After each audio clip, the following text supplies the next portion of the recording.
Whoa. Welcome back to the channel, ladies and gentlemen. We've been saying it for ages. Disney has a diversity agenda. We've been saying it for ages. And loads of people go, you're getting too political. You're talking nonsense. What are you doing? There's nothing there. It's just representation. Blah, blah, blah. CEO Bob Iger confirms diversity agenda at Disney. Now, this actually ties in with some Star Wars news, which I found hilarious. Wait for it. Disney CEO Bob Iger doesn't believe Star Wars has a storytelling problem. I think the storytelling capabilities of the company are endless. I'll tell you what your problem is, mate. It's your forced agenda, bruh. Come on now. So let's get into it, right? Let's get into this big old pile of fuckery. Disney CEO Bob Iger confirmed the company has a diversity agenda. Now, in a recent interview with the New York Times, the interviewer, Maureen Dowd, pointed out to Iger that the top executives of Disney are white men in their TV, film, parks and consumer products, and streaming and international divisions. Alan Bergman is the co-chairman of Walt Disney Studios alongside Alan Horn. Bob Chapek is the chairman of Disney Parks, Experiences and Products. And Peter Rice is the chairman of Walt Disney Television. And Kevin Mayer is the chairman of Direct to Consumer and International. Now this is where it gets interesting. Iger responded saying, "You have to look one level down because we've done a lot." However, he did acknowledge that Disney is lacking in diversity when it comes to the people who are directly reporting to him. He then made it clear he plans to change that before he leaves the company, saying, "I will change that before I leave." That's racism, isn't it? You're hiring, it's racism and sexism. You're hiring not on merit. You're promoting not on merit, literally just to get diversity. What? Iger is expected to retire from Disney in 2021.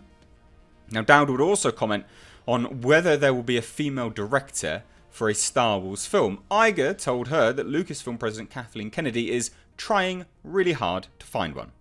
The upcoming Disney Plus Star Wars show The Mandalorian did have female directors. Star Wars announced last October that Deborah Chow and Bryce Dallas Howard would direct episodes of the show. Now, Iger would also address how the company deals with its employees. He noted they are looking for solutions. We're trying really hard to find solutions to the challenges and the problems that our employees are facing today. Namely, the fact that you apparently don't pay them anything. We're going to come up with dozens of more solutions that we're going to try to help improve their lives. And if they don't work, we're going to find dozens more. We have to be better. Well, look, a few things. Just pay your goddamn employees some of that billions of monies that you keep banking. Secondly, hire people on their merit, on their achievements, not on what is flapping around on their chest or between their legs. Now, this is funny as hell, right? So, Disney CEO Bob Iger doesn't believe that Star Wars has a storytelling problem. Are you joking me? Jesus Christ. To what extent can you be ignorant? Because Bob Iger is doing the very best in representation on how ignorant you possibly can be. Disney CEO Bob Iger revealed he doesn't believe Star Wars has a storytelling problem. What? The next movie is going to be having a space Jesus scene. For the love of God. I get the irony in that statement. Unbelievable. Doesn't have a storytelling problem. Also, ladies and gents, Space Jeebus merch down below underneath the video. In a lengthy subject piece on Iger in the New York Times, Iger tells them, "I think the storytelling capabilities of the company are endless because of the talent we have at the company. And the talent we have at the company is better than it's ever been, in part because of the influx of people from Fox." So I'm surprised that they're giving some props to Fox, because they've also come out and confirmed that Fox was failing even before they bought them. So kind of a double-edged sword there. I found quite humorous. But the other side of it is that, like, yes, storytelling capabilities are endless. Not good ones, though. There's not like an infinite amount of good stories out there. You just end up telling tropes after tropes after tropes. And you've already displayed that you can't tell good stories because you keep shit in the bed.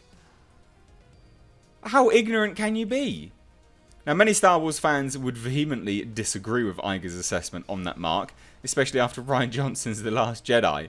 The film received a 44% Rotten Tomatoes score from the audience, and it has a similar user score on Metacritic with 4.4. Not only did The Last Jedi get overwhelmingly poor audience scores, but other Star Wars initiatives are also struggling on the storytelling front. Disney cancelled their latest animated series, Star Wars Resistance, and the show is only being watched by an average audience of 300,000 people. It's a sharp decline from Star Wars Rebels, which saw average viewership between 500,000 and 700,000 an episode. Disney would also reveal that their Star Wars merchandise sales have also been declining. We knew that anyway. And then we've also heard, which I've got another video on coming up, everyone that's been mouthing off saying, no, Star Wars Galaxy's Edge definitely not a failure. They've literally just fired the person in charge of it all because of how much a massive failure it is. So much so that they can't afford to keep someone on that's not producing any results. It's laughable. I find all of this utterly hilarious. It just doesn't make any sense. Now, we've also got the fact that Bob Iger admits that George Lucas felt betrayed with Disney's version of Star Wars. Hilariously, he turned out and said that there's nothing new here. So, Disney CEO Bob Iger admitted George Lucas felt betrayed with Disney's direction for Star Wars. As reported by Reddit user blah blah blah blah blah, Iger discusses, this is all the New York, this is in his book that he's just released actually, so not New York Times interview. But he says, at some point in the process, George told me that he had completed outlines for 3 new movies. He agreed to send us 3 copies of the outlines, one for me, one for Alan Braverman, and one for Alan Horn, who'd just been hired to run our studio. Alan Horn and I read George's outlines and decided we needed to buy them, though we made clear in the purchase agreement that we would not be contractually obligated to adhere to the plot lines he'd laid out. He knew that I was going to stand firm on the question of creative control, but it wasn't an easy thing for him to accept, and so he reluctantly agreed to be available to consult with us at our request. I promised that we would be open to his ideas. This is not a hard promise to make. Of course, we would be open to George Lucas's ideas, but like the outlines, we would be under no obligation. Early on, so this is Kathleen Kennedy, brought JJ and Michael Arndt up to Northern California to meet with George at his ranch and talk about their ideas for the film. George immediately got upset as they began to describe the plot, and it dawned on him that we weren't using one of the stories he submitted during the negotiations. I bet they're not using any of it now. George immediately got upset. The truth was, Kathy, JJ, Alan and I had discussed the direction in which the saga should go, and we all agreed that it wasn't what George had outlined. George knew we weren't contractually obligated to anything, but he thought that our buying the story treatments was a tacit promise that we'd follow them. So he was disappointed because he felt discarded, which makes perfectly sense. And obviously, it continues. Now, in the first meeting with him about the future of Star Wars, George felt betrayed, and while this whole process would never have been easy for him, we'd gotten off to an uneasy, rocky start. Unbelievable. Just prior to the global release, Kathy screened The Force Awakens for George. He didn't hide his disappointment. There's nothing new, he said. In each of the films in the original trilogy, it was important to him to present new worlds, new stories, new characters, and new technology. In this one, he said, there weren't enough visual or technical leaps forward. Fuck. Unbelievable. Unbelievable. So you admit all of this stuff, whilst also turning around saying, nah, there's no storytelling problem. Our storytelling capabilities are endless, mate. We've got no worries at all. Yeah, we're going to force in that diversity. No worries at all. crazy. Absolutely crazy. What do you guys think of this? I thought this was hilarious. Just baffles me. Disney, Star Wars, down the drain. Down the drain. I cannot wait to see what the Rise of Skywalker turns out like. Like I said, one of the leaks apparently has like a Space Jesus moment. It's utter trash. Hence why the comedic t-shirt Space Jeebus underneath the video in my Teespring store.